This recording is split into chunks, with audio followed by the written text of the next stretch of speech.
Guys, ito na yung pinaka hinihintay na exotic cars na makarating ang kanilang mekaniko from Philippines to United Arab Emirates. So tatanungin natin ngayon si Kuya kung paano ba niya nakuha yung trabaho. So pinrases at nagbayad talaga si employer to process all the legal documents from consulate to POA processing para makakuha ng OWA, OEC at PIDOS. So nandiyan na daw siya sa baggage claim at ihatid natin siya kung saan siya titira. I think hindi provided ni company yung kanyang bahay. So, naganap siya. Pero, still, tanungin natin kung ano ba yung naging proseso at naging experience niya from immigration papunta dito sa United Arab Emirates. So, let's go! Hey guys! Finally, Mr. Jerry's in Dubai! Welcome po! Sa Dubai. Mr. Romel po, ang ating magitig na vlogger. Thank you po. So, see you there po. Ano pa? Sige po. Bye. See you po. Finally, Mr. Jerry's in Dubai. Welcome po sa Dubai.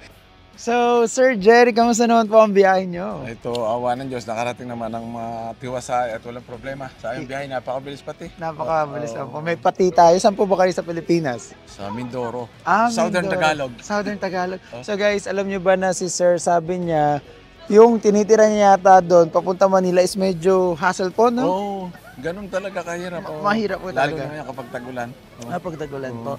Si Mr. Jerry is magtatrabaho as po talaga. Supervisor yata. Wow! So guys, isang kabayan natin na nakaka-proud talaga kasi sa exotic cars talagang iba po yung mga sasakyan na mga gagawin niya po doon. Exotic talaga. High-end talaga. Pero ko naman ako, hindi naman sila kasama dahil 21 years ako sa Ferrari. 21 years sa Ferrari. So, Certified Master Technician ako. sa Qatar po. Qatar at Oman. Wow! Kakaiba naman po pala si Sir. Pero bakit po muna kayo nag-for good sa Pilipinas? Actually, noong nag-resign ako, pandemic noon. Pandemic Oo, po. siyempre medyo natakot ako. 21 years na naman ako. Medyo inisip ko okay na yung aking makukuha ang gratis. Pero ngayon, kapag nandun ka pala, lagi kang may iniisip, lagi kang may pinaplano. So, nag-decide na naman ako. Tsaka, ito sa may mga nag-recommenda kasi sa akin. Yun nga po yung sinabi nila. Exotic cars, Pag talagang alam nila kung paano ka magtrabaho, pagkatapos kilala ka, di ba? From Qatar, napunta dito sa Dubai. So first time niyo po dito sa UAE? Hindi, lagi ako dito sa UAE kasi nung nagtatrabaho ako sa Ferrari. Pinapadala kayo? Lagi kami nagtitraining dyan sa Altair. Altair po. Kaya yung mostly mga technicians sa buong Middle East, magkakakilala kami. From Kuwait, Dubai, Abu Dhabi, Bahrain. Magkakakilala kami. At ako, lalo na ako, kilalang nila. Wow! Sa kasalukuyan. Bakit po kilalang kilala kayo? Kami yung mga pioneer sa Ferrari. Kasi Dito sa ako. Sa UAE po talaga. Ay, sa buong Middle East. Kasi nakikita-kita kami kapag training sa Italy. Apo, Doon wow! kami nakikita-kita. Iba talaga, nakaka-proud po talaga si Mr. Jerry. Pero sige po, sabi nyo nga po, i-ano natin mismo dito sa mga kababayan natin. Nakita nyo po yung trabaho dahil ni-refer lang po kayo mismo. Oo, ni-refer ako. Ng customer ko sa Oman. Ay, customer nyo lang po, pero mayaman nyo for sure. Ang actual ang nag-refer sa akin, pamangkin ng may-ari nito. Na exotic May cars. may Maserati siya, ginawa ko sa Oman. So nagkakilala kami siguro. Medyo na-impress sa trabaho ko. Sabi niya, Mr. Jerry, pagkakakuan, trabaho ko sa exotic. Hindi ko naman. Kasi ang pinagtrabaho ko rin sa Oman, ang pangalan din, exotic car. So, exotic cars din po sa may Pero branch hindi sila ginaya lang ang pangalan nito. ginaya lang. Pero, in-interview pa rin po kayo or hindi na? Tinawagan lang ako ng may-ari. Tinawagan lang po kayo? Gabi, sabi niya, Jerry, ganito, ganito. Sabi niya, ito. Tapos sabi ko, pag maganda offer po to, so bigyan kita ng ganito. O sige po. Ay. Yun po talaga yung nag-decide sa inyo para pumunta dito sa United Arab Emirates. Yun, nasa offer pa rin po. At saka pangarap ko rin magtrabaho dito sa UAE. Lahat po kasi nang nasa Middle East gusto talaga dito sa UAE talaga kasi dito lahat. Para ka lang po nasa Pilipinas dito actually. Sabi nga ni Daniel, yung pumuntak sa iyo. Sabi nga niya sa akin, Kuya Jerry, sabi niya hindi ka ma-homesick sa Dubai. Oo, hindi po talaga. Pero, paano niyo po kami pala nakita? Kasi, di ba si Daniel ang kumontak sa'yo? Si Daniel po. Siya yung kumontak sa'yo, tapos in-inform niya ako tungkol sa inyo. Kaano-ano niyo po si Jerry? Si Daniel. Si Daniel po. Ang father niya, kasamahan ko sa Saudi nagtrabaho. Foreman ko yung tatay niya sa Saudi. 14 years ako sa Saudi. Ang tagal din po. Sa isang company rin, ha? Sa isang company din. Kaya bawat mag-apply ako sa bawat company, kinukuha kagad din nila ako. Kasi pag ako nagtrabaho, For long Talagang talaga. for Hindi long ako talaga. 1 year, 2 years. Talagang pag satisfied ako, diretso. Yes. Oo, ganun ako eh. Totoo. Pasaka guys, yung exotic cars, kaya tinawag nila to exotic cars kasi sinasabi nila po yung mga sasakyan doon talaga limited edition. Oo, puro high-end nga. Puro high-end. Kumbaga sa 100 lang na ginawa ni, for example, ni Ferrari or what, mga dalawa nandun sa kanila. Oo, Ganun po sigurado talaga. yun. Sigurado. So talagang, ang gagawin niyo po talaga is kayo talaga Oo, ganun. may mekaniko talaga nun na Bueno, for kasi- maintenance. From mechanical, electronic, electrical, dala ko eh. Lahat po talaga. Saka 21 years guys in this kind of industry. Pero nung umuwi po kayo sa Pilipinas, ano yung ginawa niyo po sa Pinas? Nagkuhan ako, yung nakuha kong gratuity sa company, bumili ako ng mga harvester, bumili ako ng tractor, bumili ako ng rice field, mga ganun. Eh kaso parang hindi pa rin ako content. Kasi sa Pilipinas parang magastos. Magastos. Mas magastos actually siya kaysa dito. Masarap mag-stay sa Pilipinas pag may pera ka. Totoo naman yun. Pag may pera. Pag wala kang pera, boring. No, Boring. hindi. Saka kayo, katulad nyo as an OFW before, kumikita na malaki, uuwi, may dalang pera, syempre Oo, malaki ang pera niyang dala. Pero kahit Hindi- nagtayo ka ng business, parang Tsaka ang hirap talaga. kaya nga. So At ano, saka, ang katulad na sa akin, may tractor ako, may harvester ako. Every 6 months, bago magka-income. so matagal dito, monthly. Monthly. Tapos syempre pag may ginawa ka pa dito, may tip. O di ba? Syempre, Yun ang ang tip niyo dito, guys, mga Ferrari, syempre, mayayaman yung mga client nyo eh. 100% yan. Walang piraring mahirap, puro mayaman Siyempre. yan. Shake, Oo. businessman, yan ang mga Oo. customers namin. Shake is hari po, yun yung mga ano dito. Talagang yun po yung mga ano dito. So talagang malapit po pala talaga kayo sa mga mayaman tao dito. Nung ako nasa Oman, connected din ako sa mga tauhan ni Sultan. Oo. Sa mga ano pa. Ngayon dito, so magkikreate ngayon si Sir ng kanyang ano dito, mga connections, especially yung mga lalapit sa inyo. Basta kahit saan ako makarating. Nung ako nasa Qatar, puro hindi naman High-end po pagpuno. talaga. Sabi ko minsan naisip ko nga, Maging ganito lang hari. ako pero ang mga kakilala ko, Grabe naman yung mga kaganito lang, pero iba naman po kasi sila. Saka iba naman yung ginagawa nyo. Talagang mga high-end din naman po. Tapos, paano po ba kayo nag-start na napunta muna dyan sa ganyang kind of industry? actually, nag-start ako dyan after kung nag-resign sa Saudi, after 14 years, stay muna ako ng 6 months sa Pilipinas. So, ang dami namin nag-a-apply. Isa ako doon sa nakuha nila. So, doon ako nag-start ng Ferrari Maserati sa Oman. Doon lang po. Pero mekaniko po talaga kayo sa Pilipinas noon.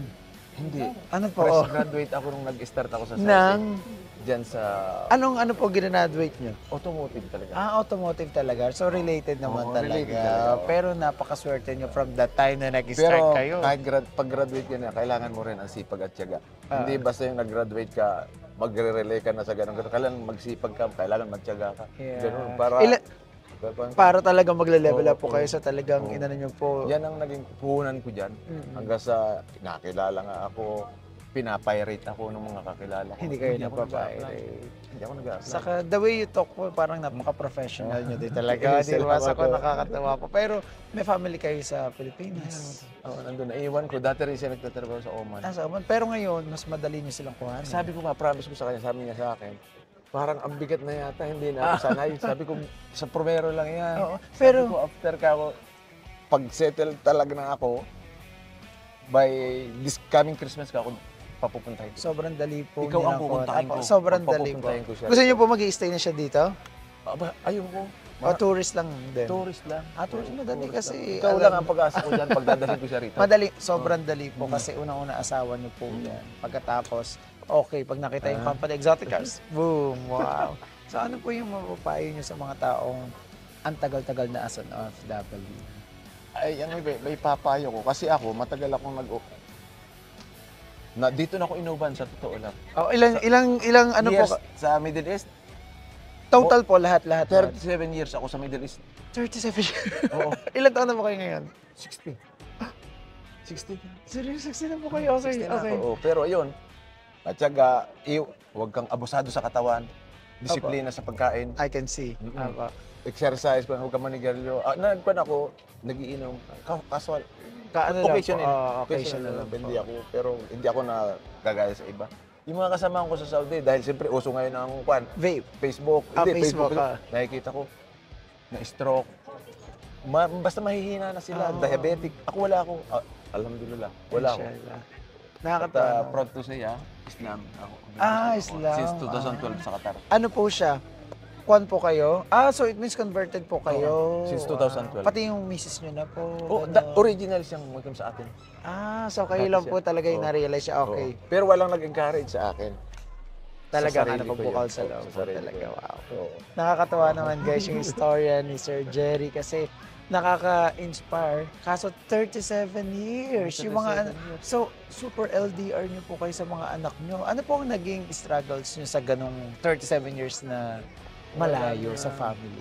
Wala naman kasi nadadala ko rin sila sa Middle East. Nag-visit ko rin sila. Napagtapos ko sila sa magagandang paaralan. Mga panganay ko graduate ng Mapua. Yung bunso ko graduate ng Lasal. Wow! Yung panganay ko ngayon, manager siya sa PNG, Laguna American Company. Wow! Yung bunso ko, nasa Canada siya ngayon. Wow. Actually, ikakasal siya by September, October. Gusto niya ako magpunta ron. Madali na po attend sa inyo yan. the Yeah. wedding. Oo, ganun. Nakakatuwa naman po. So, saka maganda na history. Sabi nyo kanina, nagta-travel na kayo, pinapadala kayo na Italy, pinapadala kayo kung saan-saan. So, wala akong masabi kay Sir Jerry. So, nakakatuwa din kasi tayo nag-process sa kanya at nagkaroon tayo ng Swerte interview. nga ako, sabi ko kay Dan, swerte tayo, nagkaroon tayo ng Ruel nakakontak. Hindi kasi medyo mahihirapan na rin po talaga kayo makapunta dito in case kasi nga po ex-OFW. Na-offload na po ba kayo? Upload ako. Ay, na-offload po ba kayo? Basta, May. Ano Kaya po kanina, nangyari? ang tagal ko kanina sa Na second immigration po kayo ba? Hinarang ako. Sa pagdating ako doon sa immigration, Sir, sandali, may upload pala kayo dito. Punta kayo sa loob, interviewin kayo kung ano nangyari. Ay ako, dinerecho ko sila. Bakit ka? Pupunta talaga ako ng Hong Kong, hindi niyo ako pinalis eh. Para magpako ng hips ko, ng gamot na hindi niyo ako pinayagan. So, yun ang naging dahilan, hindi niyo ako pinayagan. So ngayon ito, legal naman lahat ng documents ko ngayon. Wala silang lahat. Tapos yung isa, nagsabi, kuha natin yan, OFW yan, priority yan, may uuwi siya. Totoo na. Hindi inayos nila. Kuha na naman nilang sir, itong form. Saka tatak-tatak. Ganun pala, pag may UEC Pag may pala, OEC na.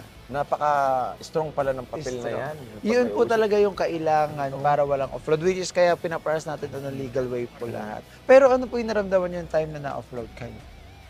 First time mo ngayon? Yung first time po. Ngayon po hindi na kayo na-offload.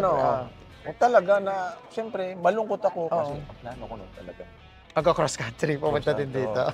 From Oman to Hong Kong to Thailand, Thailand to Oman. Yung gano'n. Marami pong gumagawa niyan. Kaso, kung kunyari mo kami, nag-assess sa inyo, sasabihin namin, huwag niyong gawin. Bakit? Kasi ex-OFW kayo. Nakita na medyo tagilid to, feeling ko pupunta. Ganun yung ako si immigration officer. Pero, okay po. Ano yung mga questions sa inyo nung na-offload kayo? Maraming tanong, bakit ka pupunta? Sinong kakilala mo roon? Mag-isa lang po kayo na? Ako lang mag-isa. Kaya Sinong po. kakilala mo roon? Sino nag-provide sa iyo ng ticket? Ang dami nilang tanong. Sino po talaga nag-provide ng ticket? Yung taga-Oman. Totoo. Nakikita yun. Ha? Nakikita ko sila nagbo kasi may price din in the field sa system. Oman. kaya Okay. pala. So, makikita talaga na saka mag-isa kayo. So, medyo risky to. Ano yung trabaho mo sa Pilipinas? So, ano yun po kayo. So, talagang nakakasad po yun kasi bumalik kayo. Pati ang gastos pa, syempre. Di umuwi ako sa kwan. Ano nangyari? Sabi ko, wala, ganun lang talaga. Sabi ko, hindi tayo swerte. Tapos yun ang timing naman. Tumawag yung pamangkin nitong may-ari ng exotic. So may offer kayo sa Oman. Kabi-kabila sa akin. Oo.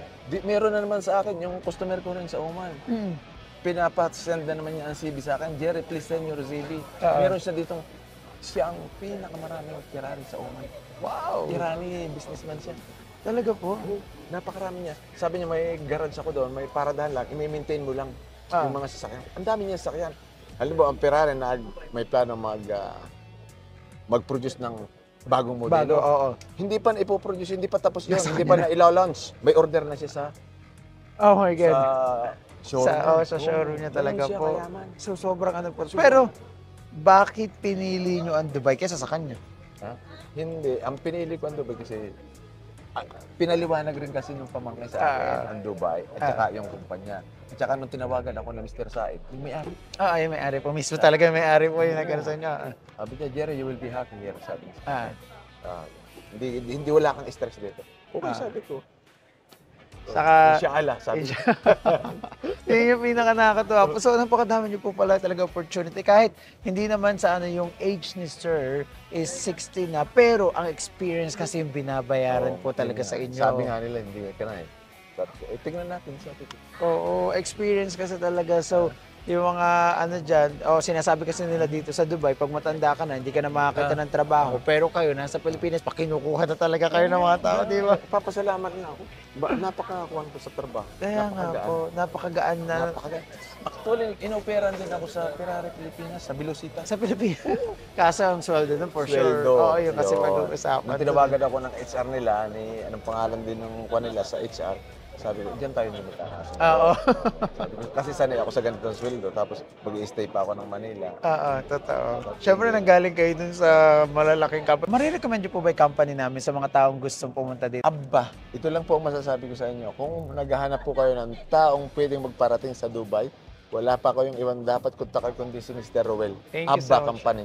Yeah, Opo, thank yan you. po. Siyan po, wala pong kaduda-duda. Tutulungan talaga nila kayo. Yes, thank you. So, pero nung una po, nung kinausap nyo, hindi po ba kayo nagduda, baka mamaya scam to? Di ba normal po yun sa tao na parang baka hindi parang totoo ganun. to? Pero ba naman ako, parang nagtiwala agad ako dahil kay Daniel. Kay Daniel po. Kay Daniel. Kasi hindi din po kami nakita Oo, ni Daniel.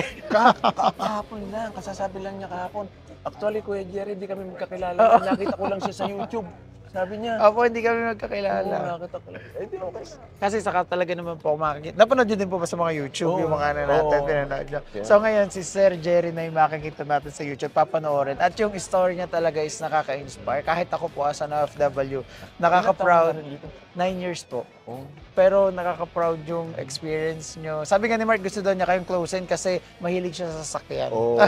Pwede ka. Si Mark po yan, pagkapas ano po kami. Pwede ka magpasyal sa showroom. Sa showroom ang pinakadamis na magpuntahan. Yan, Kasi ano doon po? mo makikita yung mga kwan. Kasi sa workshop, madumi yung sasakyan. Madumi yung sasakyan. Pero pag nasa showroom, as in kwan na siya, ready for sale na yon. For sale na talaga. Nakita nga po na, pumunta na po kami doon. Gusto nga na parang binivisit yung Sa office Exotec? nyo. Oo. Kasi may mga videos kami, nakakatuwa, ganyan na. Ngayon nga nag-send sa akin ng message si Maria. Ano ba sabi niya? Sir, kung may pagkakataon, punta na kayo sa office Sige, namin. diretso Kami muna Star tayo Sale. doon. Diretso muna tayo doon para mapakita din natin. Kami bahala. Ano natin bago tayo pumunta sa accommodation Sige, niya. Para Tsaka may trabaho po, baka wala pang tao sa accommodation.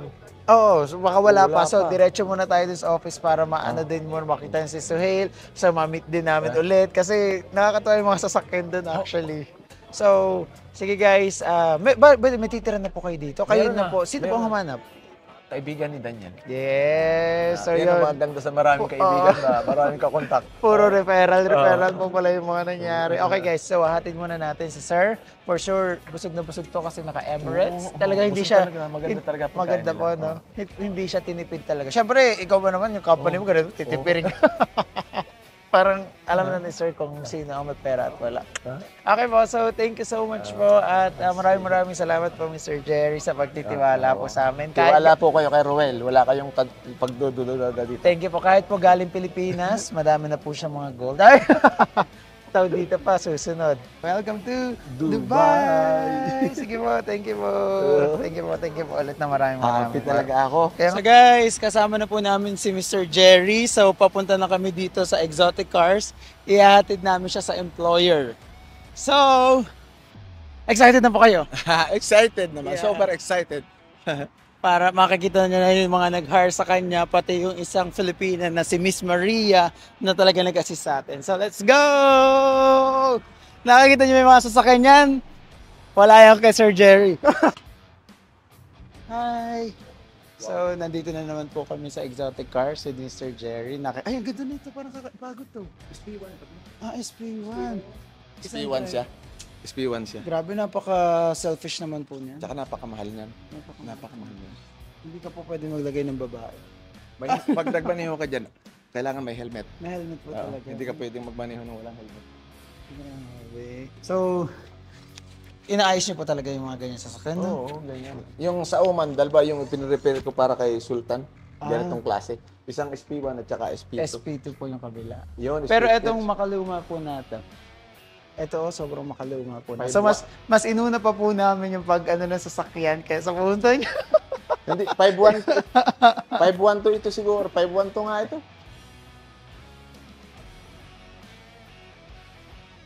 Oh, Mundial. 5-1 to Mundial. 5. So, mas mahal po to. Classic car. Classic, oh. Yung mga... Ito po ba yung sinasabi na 36 lang yung ginawa nung araw? Hindi ito. Hindi yan. Hindi yan. Hindi yan. Wala sila noon dito. Wala sila dito. Bihirang-bihira. Bihirang-bihira. Wow. Talagang, parang ang daming bago, no? Ng mga sasakyan. Sige po, puntahan natin si Miss Maria. So, surprisein na lang po natin siya. Saka si Mr. Suhail. So, magsisend na siya sa... Hello po. Hello po. Magsisend na si Sir sa kanyang asawa. Puntahan natin si Miss Maria. So, tatawagan na talagang sasakyan ang titingnan ni Sir and Miss Maria. Ito na po si Mr. Jerry. Finally. Good afternoon po, Ma'am Maria. Ito ayos lang. Tinatanong niya kung maganda daw ba si Mar. Sabi ko, pogi. Thank you pala. Sige. So, ayan. Dadali na po kayo kami, Sir. So, here. Opo. Dito po ang office. Guys! So now, dala na namin si Sir doon sa Exotic Cars and now, kakain muna kami ng lunch kasi siyempre mababa yung biyahe at nakakagutom. So let's go! Let's eat! So guys, may tanong lang ako kay Kuya. So Kuya Jerry, kasi 60 years old na kayo at OFW. So kailan nyo balak mag-for good? Anong taon nyo gusto mag-for good ng Pilipinas? Kasi iba, pag ganyan age gusto na mag-for good, kayo naman nag-start kayo ulit. So, sa ngayon, bago ako nag-umpisa ulit, wala pa akong plano mag-for good. Hanggat kaya pa. So guys, grabe kakaiba talaga si Kuya Jerry. Hanggat kaya pa. So, sa mga gusto mag-OFW, gusto mag-for good, yan yung mahirap sagutin. Kasi hindi mo alam kung kailan ka talaga gusto umuwi ng Pilipinas. Okay po, kain mo na kami. So much po. Bye-bye. Ingat po kayo. God bless you.